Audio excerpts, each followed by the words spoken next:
সংবিধানের সীমার মধ্য থেকে আইন এক্সারসাইজ করার বিধান রয়েছে article 93-তে S per ordinance.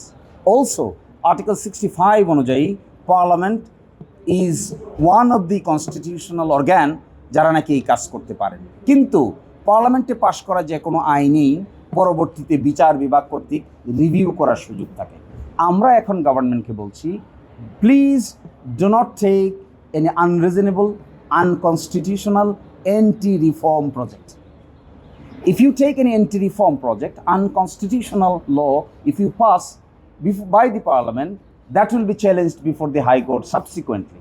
But however, majority যদি কারো থাকে, তারা যদি যুক্তির চাইতে অহংকার আর শক্তি প্রদর্শন করেন, এটা শেষ পর্যন্ত জাতিগতভাবে ভালো কোনো রেজাল্ট দেয় না। এটার প্রমাণ আমরা সকলে। যে সমস্ত অর্ডিন্যান্সেস পাস করা হয়েছে, আপনাদের যদি স্মরণ থাকে সেই দিনগুলো স্মরণ করলেই দেখতে পাবেন ল মিনিস্ট্রি প্রতিটা অর্ডিন্যান্স পাস করার আগে ওয়ার্কশপ ডাকত। তৎকালীন দিনের অ্যাটর্নি জেনারেল, তৎকালীন দিনের যারা আইনজীবী ছিলেন, তৎকালীন দিকে যারা বিভিন্ন স্টেক হোল্ডার ছিলেন, সকলের সঙ্গে মতামত নিয়ে রিফর্ম এজেন্ডাগুলো ঠিক করে বাস্তবায়ন করার চেষ্টা করা হয়েছে। আমাদের দেশে আপনারা দেখবেন সাংবিধানিক প্রতিষ্ঠানগুলোকে সাধারণত কেউ স্বাধীনতা দিতে চায় না, কারণ সকলেই ক্ষমতা হাতে কুক্ষিগত করে রাখতে চায়। ইন্টারিম গভর্নমেন্টের সময় এই ক্ষমতাটাকে ডিস্ট্রিবিউট করার পরিকল্পনার অংশ হিসেবে জুলাই চার্টার বাস্তবায়ন করার জন্যই এত পরিকল্পনা গ্রহণ করা হয়েছে।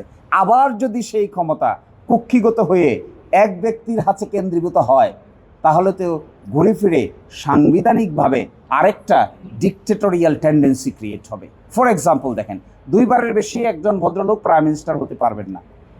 রাষ্ট্রপতি এবং প্রধানমন্ত্রীর মধ্যে ক্ষমতার ভারসাম্য থাকবে। সাংবিধানিক প্রতিষ্ঠানগুলোকে সার্চ কমিটির মাধ্যমে গঠন করে নিয়োগ দেওয়া হবে। যাকে ইচ্ছে তাকে হায়ার করা, যাকে ইচ্ছে তাকে ফায়ার করা যাবে না। এগুলোর পারপাস কি? এগুলোর পারপাস হলো ক্ষমতাটা যেন 1-2 জন ব্যক্তির কাছে কেন্দ্রীভূত না থাকে, এই প্রক্রিয়াটাকে ডিসেন্ট্রালাইজ করার অংশ। এখন যদি ঘুরে ফিরে এই ক্রিয়েটিভ অর্ডিন্যান্সগুলোকে আবার বাদ দেওয়া হয়, এই অর্ডিন্যান্সগুলোকে আইনে পরিণত করা না হয়, তাহলে তো ক্ষমতা will be centralised, power will be centralized to particular party, particular ব্যক্তি, particular group. Then consequence will be the same thing as it happened before.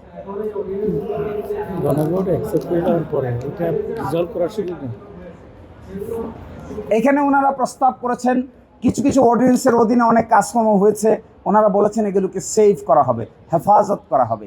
আপনি যদি আইনটাকে হেফাজত না করেন, শুধু কাজটাকে হেফাজত করেন, এর অর্থ কি? আপনি কাজটাকে ভালো মনে করে হেফাজত করছেন, তাহলে আইনটাকে ভালো মনে করছেন না কেন?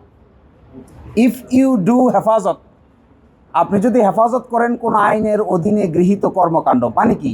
দ্যাট কর্মকাণ্ড ওয়াজ গুড কর্মকাণ্ড। কিন্তু আপনি আইনটাকে স্ক্র্যাচ করে দিচ্ছেন, কাজটাকে হেফাজত করছেন। ফর এক্সাম্পল, হাইকোর্ট ডিভিশনে বিচারক নিয়োগ হয়েছে এই অধ্যাদেশ অনুযায়ী। এই যে অধ্যাদেশটি যদি বাদ করে দেন, তাহলে এই বিচারকদের কি হবে? তখন তারা বলছেন এই বিচারকদেরকে আমরা এখানে হেফাজত করব, আর বাকি পরবর্তীতে যারা আসবে তাদেরকে আর হেফাজত করতে হবে না, তারা হেফাজতের বাইরে চলে যাবে। এই জন্য if you recognise a system good, if you save the activity of a particular system, you have to save at the same time the provision of law at the same time.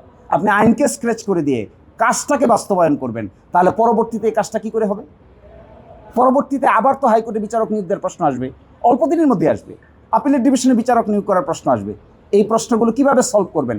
আগেরটা ভালো মনে করে save করছেন, পরেরটা কি করবেন? আগের মতোই করবেন, গোপনে গোপনে টেবিলের নিচ দেয়া, অমুকের পছন্দ, তমুকের অপছন্দ, অমুক আমার দলের লোক, তমুক আমার দলের লোক, এইভাবে বিচারক নিয়োগ করার জন্য আবার সেই রাস্তা ওপেন করছেন। This is a bad intention, nobody should do this. আপনারাও এই সমস্ত ব্যাপারে প্রশ্ন রেজ করা দরকার।